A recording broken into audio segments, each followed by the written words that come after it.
Hey everybody, it's Anna. Time for the Wednesday card in this week's tarot story. So today we have the Seven of Swords reversed. The number 7 connects to discernment or making wise choices, and swords are connected to the mind. So this image shows this fella sneaking through a military encampment and he's stealing swords.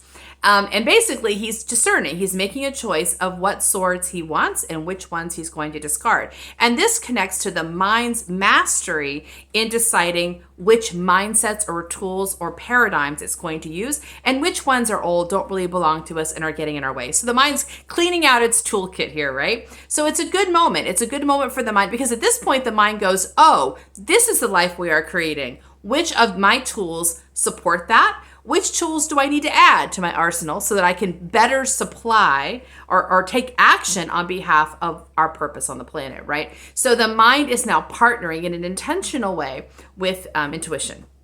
This card came to us reversed. And that suggests to me that it's not time for the mind to do this work. And the reason I think this is the way I'm reading this now is because yesterday's card was the 10 of Pentacles, which is the completion of a period of manifestation on the physical plane. We've completed it. Gold's raining down from the sky. The community is now benefiting from our blessing, and we have now planted a new seed and are starting something new.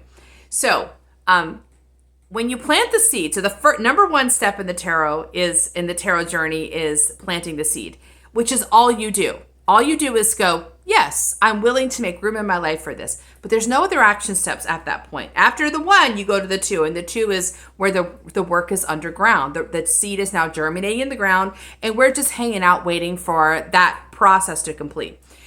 The problem or the challenge with these moments of resting, right, is that the mind can get very restless and it can it's almost like it's trying to work ahead. Like, well, let me go ahead and start sorting through my mindsets. What are we going to need for this new journey? But the truth is we don't know what we need yet, right? Because the plant is not even poked its head up over the surface of the soil yet. We don't really know. We might have an idea. We have a seed, so we have a kind of a little bit of inspiration, but we have no way of knowing how it's going to manifest on the planet. So we are walking into kind of a state of being of the unknown. And the mind doesn't really like to walk into the unknown. It wants to feel like it's prepared, right? So I can see the mind kind of diligently like searching for mindsets, strategizing, coming up with, what are we going to need? What are we going to need for our journey? Almost like you're packing for a trip, right? But you don't know where you're going yet. So at the 2 point, which if yesterday was the 1, the 10 reduces to the 1. So yesterday was the 1, today is the 2 point in the Pentacles trajectory.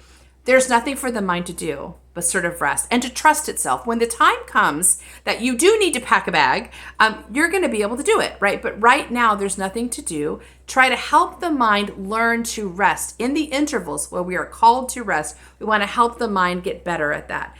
The mind usually needs some training and some support in learning how to rest. But if it doesn't learn how to rest, it's going to, for one thing, it's going to waste its time because it's going to go through all this strategizing, and it's not going to end up being very helpful. But also, you're losing energy. The mind is sort of behaving in a frenetic, kind of untethered way. It's not really responding to intuition right now. It's kind of running on its own, right? And doing its own thing. We want the mind to learn to not do that. We want the mind to learn to follow the guidance of the intuition and to serve the needs of the intuition and not kind of lose itself and distract itself with these other things. So consider today how you can help the mind settle in, trust that we're in the process, the seed is germinating. There's going to be time for the mind to act, but right now we want the mind to see if it can rest. See if you can give the mind fun, easy things to do, entertaining things to do. I always say, the mind may need to do a Sudoku book, or may need to watch a funny movie, or it may need to, listen to a podcast.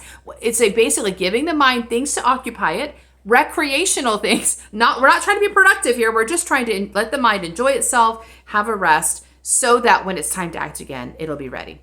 That's today's card. See you tomorrow for our next one. Bye.